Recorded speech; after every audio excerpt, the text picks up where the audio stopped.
Bueno, vamos a entrar al capítulo 2, el alfarero y el barro.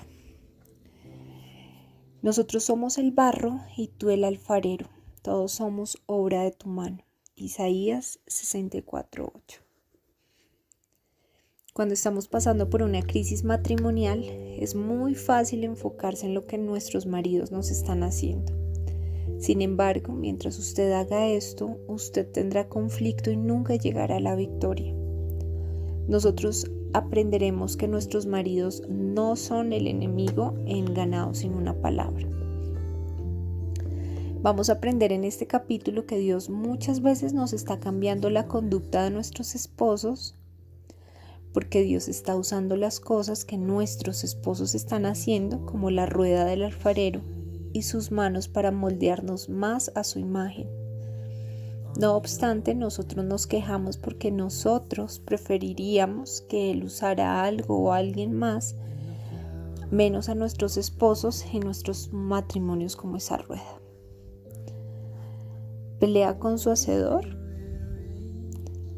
Hay del que contiende con su hacedor. Hay del que no es más que un tiesto entre los tiestos de la tierra. ¿Acaso el barro le reclama al alfarero? Fíjate en lo que haces. Tu vasija no tiene agarraderas. Isaías 45:9. Deje a Dios ser Dios. En lugar de quejarse acerca de cómo o a quién Él usa para instarnos hasta que finalmente buscamos a Dios para que nos cambie. Adore a Dios por su fidelidad. Él ha determinado crear en usted un hermoso vaso listo para su uso, hasta que le plazca al alfarero. Pero la vasija que estaba moldeando se le deshizo en las manos, así que volvió a hacer otra vasija hasta que le pareció que le había quedado bien. Jeremías 18:4. Dios ha creado a cada persona para su poder y para su propósito. ¿Está usted amargada al respecto de su situación, su marido, sus padres o Dios? Permita que Dios remueva los recuerdos de amargura que están causando que usted, el barro, se eche a perder en las manos del alfarero. Pero usted no entiende. Muchas mujeres me dicen conforme intento consolarlas o animarlas que yo simplemente no entiendo. En muchas maneras yo sí entiendo, aunque tiene razón, de que nadie sino Jesús realmente entiende. ¿Acaso el alfarero es igual al barro? ¿Acaso le dirá el objeto al que lo moldeó, Él no me hizo? ¿Puede la vasija decir al alfarero, Él no entiende nada? Isaías 29:16. Platique con Él acerca de su situación y permítale que le dé paz. Él sabe lo que es mejor para usted, así que trabaje junto a Él. Usted está en sus manos. Pueblo de Israel, ¿acaso no puedo hacer con ustedes lo mismo que hace este alfarero con el barro? Afirma el Señor. Ustedes, pueblo de Israel, son en mis manos como el barro en las manos del alfarero. Jeremías 18:6. ¿No es un gran consuelo el saber que usted está en las manos de Dios? Aunque su esposo pueda decirle que a él no le importa, o si la trata como si no le importara, a su Señor sí le importa a usted. Mi esposo Dan comparte en el video 4 la verdad acerca de lo que su esposo está realmente pensando o sintiendo. Solo los humildes. Humíllese a sí misma. Si mi pueblo que lleva mi nombre se humilla, 2 de Crónicas 7:14. Gente altiva y con deseos de satisfacer su voluntad propia no entienden la palabra sin el Espíritu. Para conocer la mente de Dios necesitamos humildad. La humildad será probada. Y te humilló y te puso a prueba para conocer lo que había en su corazón y ver si cumplirías o no sus mandamientos. Deuteronomio 8:2. La humildad la salvará a usted, porque Dios humilla a los altaneros y exalta a los humildes. Job 22:29. La humildad fortalecerá su corazón. Tú, Señor, escuchas la petición de los indefensos, les infundes aliento y atiendes a su clamor. Salmo 10:17. Solo el humilde será exaltado. De sus tronos derrocó a los poderosos, mientras que ha exaltado a los humildes. Lucas 1:52. Solo a los humildes se les dará la gracia que necesitan. Pero Él nos da mayor ayuda con su gracia. Por eso dice la Escritura, Dios se opone a los orgullosos, pero da gracia a los humildes. Humíllense delante del Señor y Él los exaltará. Santiago 4:6-10. La humildad tiene sus raíces en el Espíritu. En fin, vivan en armonía los unos con los otros, compartan penas y alegrías, practiquen el amor fraternal, sean compasivos y humildes. Primera de Pedro 3:8. Sin embargo, la falsa humildad será manifestada como justicia propia. Arrogancia espiritual. Más de la mitad de los que vienen a nuestro ministerio por ayuda para restaurar su matrimonio exhiben arrogancia espiritual o justicia propia. Esto es a lo que yo me refiero como espíritu de fariseo. Damas, esto es muy peligroso. Eso impedirá que Dios se mueva en sus matrimonios hacia la restauración y es lo que realmente está alejando a sus maridos. Dios me mostró en su palabra que Jesús era áspero, crítico y se oponía solamente a un grupo de individuos, los fariseos, y yo era uno de ellos. Hay tantas mujeres cristianas que fingen ser espirituales en el exterior, pero son inmundas en el interior. Hay tantas mujeres que miran los pecados de sus maridos, pero se olvidan de mirar la viga de sus propios ojos. Damas, esa era yo. Yo veía a mi esposo y su pecado de adulterio. Sin embargo, nadie podía ver mi contención, mi engaño o mi arrogancia espiritual. Otros me veían y yo me veía a mí misma como la pobre víctima, quien había sido abandonada y a quien habían engañado. Pero yo en mi justicia propia estaba dispuesta a perdonar. Yo era quien estaba desesperadamente tratando de sostener unida a mi destruida familia. Yo era la que estaba esperando con los brazos abiertos para perdonar a mi esposo, el pecador, cuando él recobrara el sentido, arrepintiéndose y regresando a la casa desde el campo lejano donde estaba. Escriba, farisea, sepulcro blanqueado. Si usted se puede identificar con esta manera de pensar pecadora y orgullosa, yo fuertemente le quiero instar a que incline su cabeza delante de Dios y le pida que le limpie de toda esa actitud que no solamente inhibirá la restauración, sino que además le pondrá a usted en oposición a una relación con Dios íntima y sincera.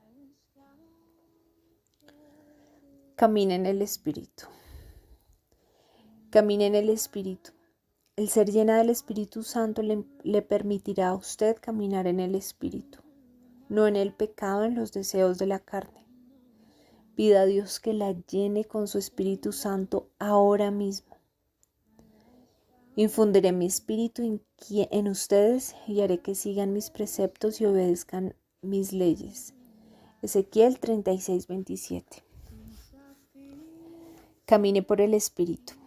Así que les digo, vivan por espíritu y no seguirán los deseos de la naturaleza pecaminosa.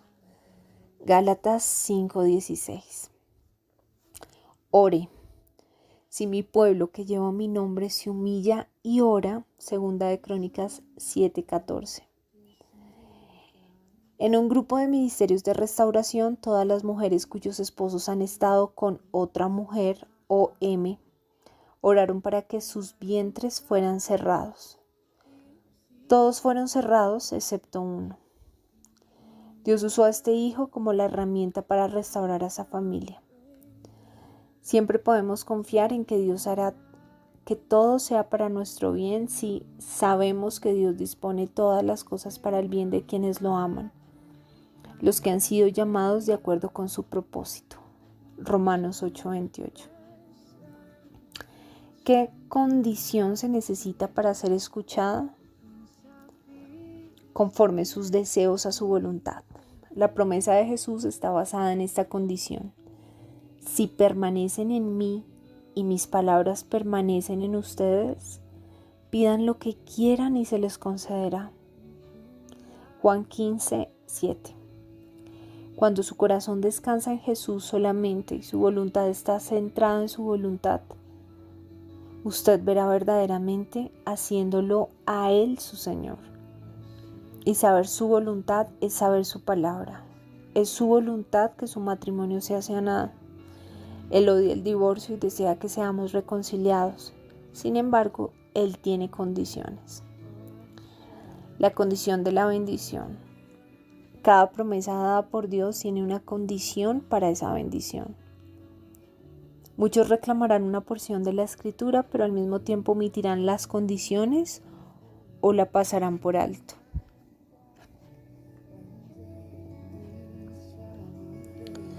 Condición: cree en el Señor Jesús. Promesa: y serán salvos. Hechos 16:31. Condición: deleítate en el Señor. Promesa: y Él te concederá los deseos de tu corazón. Salmo 37:4. Condición: instruye al niño en el camino correcto. Promesa: y aún en su vejez no lo abandonará. Proverbios 22:6. Condición: primero para quienes lo aman, a Dios, y en segundo lugar a los que han sido llamados de acuerdo con su propósito. Promesa: sabemos que Dios dispone todas las cosas para el bien. Romanos 8:28. Mire a Él y sea radiante. Ellos fueron radiantes. Radiantes están los que a Él acuden, jamás su rostro se cubre de vergüenza. Salmo 34:5. Busque su rostro. Buscad mi rostro. Si mi pueblo que lleva mi nombre se humilla y ora y me busca, Segunda de Crónicas 7:14. Refúgiense en el Señor y en su fuerza, busquen siempre su presencia. Primera de Crónicas 16:11. Buscarán ganarse mi favor, angustiados me buscarán con ansias. Oseas 5:15. Abandone su mala conducta. Si mi pueblo que lleva mi nombre se humilla y ora y me busca y abandona su mala conducta. Segunda de Crónicas 7:14. Las escrituras no son solo para la cabeza, sino para el corazón y la voluntad. Para tener el impacto real de la escritura debemos rendir nuestras vidas y nuestras voluntades a la dirección del Espíritu. Debemos estar dispuestos a ser hechos de nuevo. Debemos rendirnos a Él. ¿A quién oye el Señor? Los ojos del Señor están sobre los justos y sus oídos atentos a sus oraciones. Salmo 34:15. Los justos claman y el Señor los oye, los libra de todas sus angustias. Salmo 34:17. ¿A quién no contesta? Cuando usted está en pecado, Él no contestará, ni aun cuando clame y llore ante Dios. Ya le pedirán auxilio al Señor, pero Él no les responderá. Esconderá de ellos su rostro porque hicieron lo malo. Miqueas 3:4. Todos hemos pecado. Todos hemos pecado y sido hallados faltos delante de la gracia de Dios. Pero Dios envió a su Hijo. Cuando Dios resucitó a su siervo, lo envió primero a ustedes para darles la bendición de que cada uno se convierta de sus maldades. Hechos 3:26. Obedecer es mejor que sacrificar. ¿Qué le agrada más al Señor? ¿Que le ofrezcan holocaustos y sacrificios? ¿O que se obedezca a lo que Él dice? Primera de Samuel 15:22. ¿Sabe qué es lo correcto por hacer, pero no lo hace? Obedezca. Así que comete pecado todo el que sabe hacer el bien y no lo hace. Santiago 4:17. Comience a orar el Salmo 51, 2, 4. Lávame de toda mi maldad y límpiame de mi pecado. Yo reconozco mis transgresiones, siempre tengo presente mi pecado. Contra ti he pecado, solo contra ti, y he hecho lo que es malo ante tus ojos. Por eso tu sentencia es justa y tu juicio irreprochable. Sus lágrimas son preciosas para él. ¿Ante quién lloramos? Los hombres parecen odiar nuestras lágrimas. ¿Es acaso porque ellos no saben qué hacer cuando una mujer llora o porque las mujeres han usado las lágrimas para manipularlos tanto que ellos se alejan? El hecho de que Dios es un Dios celoso y que aquellas lágrimas le pertenecen a Él puede ser la razón que explica la indiferencia de nuestros esposos, a veces hacia nuestras lágrimas. Llamarás y el Señor responderá. Pedirás ayuda y Él dirá, aquí estoy. Isaías 58:9. No dejes de clamar al Señor por nosotros. Primera de Samuel 7:8. Esta victoria puede tomar más tiempo para ser manifestada en la carne. Esperamos las cosas que no se ven. Esto necesitará nuestra fe en Dios. Llore delante de Él solamente, no delante de su esposo. Solo Dios tiene el poder de cambiar su situación. Mis lágrimas. Cansado estoy de sollozar, toda la noche inundo de lágrimas mi cama. Mi lecho empapo con mi llanto. Salmo 6:6. Mis lágrimas son mi pan de día y de noche. Salmo 42:3. Toma en cuenta mis lamentos, registra mi llanto en tu libro. ¿Acaso no lo sientes, no lo tienes anotado? Salmo 56:8. El que con lágrimas siembra, con regocijo cosecha. Salmo 126:5. Ahora bien, afirma el Señor, vuélvanse a mí de todo corazón, con ayuno, llantos y lamentos. Joel 2:12. Para encontrar un más grandioso caminar e intimidad con el Señor, visite nuestra página de internet temprano en la mañana para leer nuestro devocional diario, que está escrito especialmente para aquellas en crisis matrimonial. Moje sus pies. María Magdalena fue elogiada por Jesús por sus lágrimas. Llorando se arrojó a los pies de Jesús de manera que se los bañaba en lágrimas. Luego se los secó con los cabellos. También se los besaba y se los ungía con el perfume. Ella me ha bañado los pies en lágrimas y me los ha secado con sus cabellos. Lucas 7:38-44. Lágrimas, clamor y gemidos. Usted debe encontrar y escribir las escrituras que le ayudarán a entender la sentida sinceridad necesaria cuando clamamos a Dios, especialmente por la salvación de nuestros esposos o por un matrimonio en problemas o destrozado. Conforme usted las lea, marque aquellas que mueven su corazón y memorícelas durante el tiempo de oración, de rodillas delante del Señor. Debemos orar, clamar a Dios. Compromiso personal. Permitir a Dios que me cambie. Basada en lo que he aprendido de la palabra de Dios, me comprometo a permitir a Dios que me cambie a través de cualquier medio o a través de cualquier persona que le escoja. Yo enfocaré mi atención en cambiarme a mí misma en lugar de cambiar a mi esposo o a otros alrededor de mí. Fecha y firma. Y con eso acabamos capítulo 2.